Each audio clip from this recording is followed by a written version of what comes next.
What's up, OKC Community Church? How are you guys? I hope you're having a great day.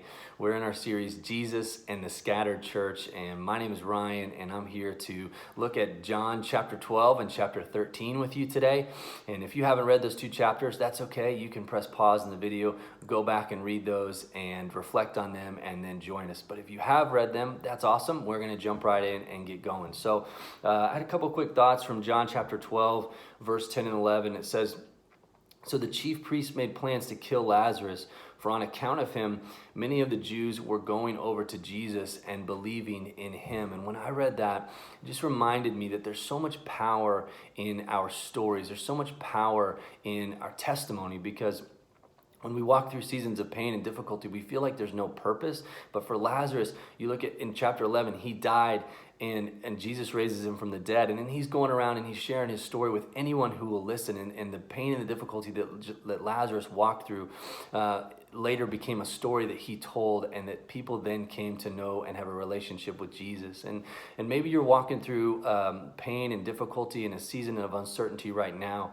and maybe hopelessness and fear for your job or your finances or your health or your family or whatever that might be. And it feels like there's no hope and there's no purpose in that season, and it is never going to end. But I just want to encourage you today that that season will end. And then you'll look back, and that moment in your life and that moment in your history will just be a story that you tell.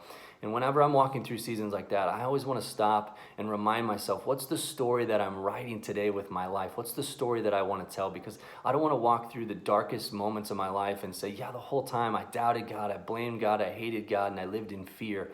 You know, I want to write a story that says in those moments of uncertainty, I had faith, I had hope, I kept my eyes on Jesus because I knew that he had a plan for my life. And I'm here to tell you today, Jesus has a plan for your life. And just even in Lazarus's death, Jesus had a plan for his life. And just in the same way, Jesus has a plan today for your life and whatever you're walking through. So I just want to encourage you with that today. I want to remind you to think, what's the story that you're writing today with your life? And I pray courage over you. I pray blessings over you. Thank you so much for watching.